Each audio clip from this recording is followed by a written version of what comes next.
Hello friends, नमस्कार। Modern medico point के YouTube platform पे स्वागत है आपका।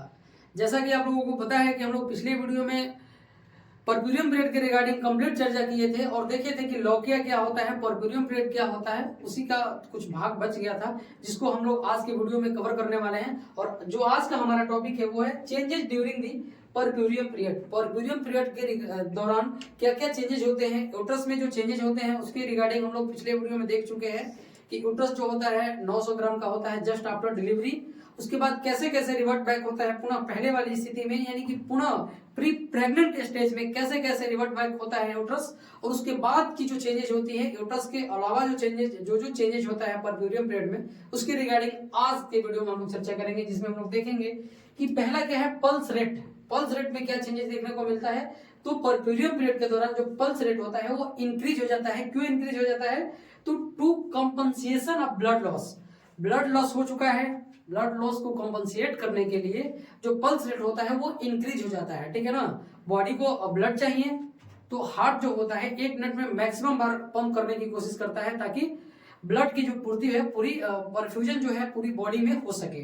ठीक है ना, तो पल्स रेट क्या होता है, पल्स रेट इंक्रीज हो जाता है। वही बॉडी टेम्परेचर की बात करें तो नॉट मोर देन 100.4 फ़ारेनहाइट। ठीक है ना, 100.4 फ़ारेनहाइट से मैक्सिमम अधिक नहीं होता है। अगर ऐसा हो रहा है तो इट इंडिकेट इन्फेक्शन। ऐसा हो रहा है तो इन्फेक्शन को इंडिकेट करता है। कैसा, जो उसकी टेम्परेचर है मोर देन 100.4 फ़ारेनहाइट हो रही है तो ये क्या होता है, इन्फेक्शन को इंडिकेट करता है। अगली चेंजेस के बारे में हम लोग चर्चा करेंगे कि ब्लड लॉस कितना होता है, up to 500 normal vaginal delivery NVD.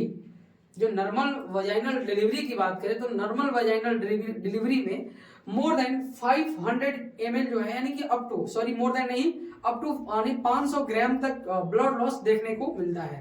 अगर हम किसकी बात करें, वाटर लॉस की बात करें तो वाटर लॉस जो होता है 2 litre in first week and 1.5 litre in next week.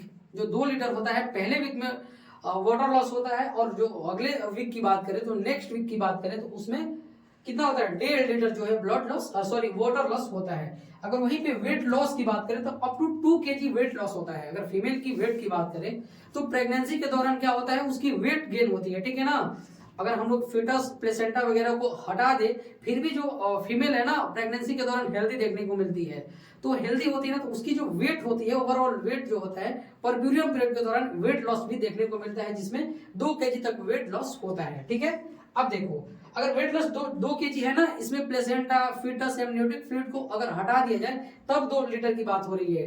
ठीक है, अब देखो आरबीसी, इसमें अगर हम लोग ब्लड काउंट की बात करें कि ब्लड कंपोनेंट्स की बात करें कि ब्लड कंपोनेंट्स में क्या क्या चेंजेस देखने को मिलते हैं, तो वहीं पे आरबीसी की बात करें तो आरबीसी डिक्रीज होता है। क्यों, ड्यू टू ब्लड लॉस।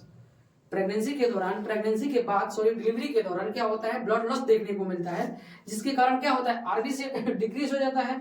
और वही डब्ल्यूबीसी की बात करें तो डब्ल्यूबीसी क्या होता है, इंक्रीज हो जाता है due to stress of labour में होने वाले स्ट्रेस की वजह से जो डब्ल्यूबीसी की काउंट जो होती है परप्यूरियम पीरियड के दौरान इंक्रीज हो जाता है। अब देखो वहीं पे फाइब्रिनोजन एक्टिविटी की बात करें तो जो फाइब्रिनोजन की एक्टिविटी होती है इंक्रीज हो जाती है। क्यों, क्योंकि क्लॉटिंग की संभावना बनी रहती है, क्लॉटिंग की संभावना बनी रहती है, जिसकी वजह से क्या होता है, इंक्रीज फाइब्रिनोजन एक्टिविटी, फाइब्रिनोजन की एक्टिविटी बढ़ जाती है। ठीक है ना, तो ये सब हमारा रहा चेंजेस परप्यूरियम पीरियड के दौरान होने वाले चेंजेस के रिगार्डिंग हम लोग चर्चा कर लिए हैं। तो मिलते हैं आपसे नए वीडियो में एक नए टॉपिक के साथ, तब तक के लिए धन्यवाद।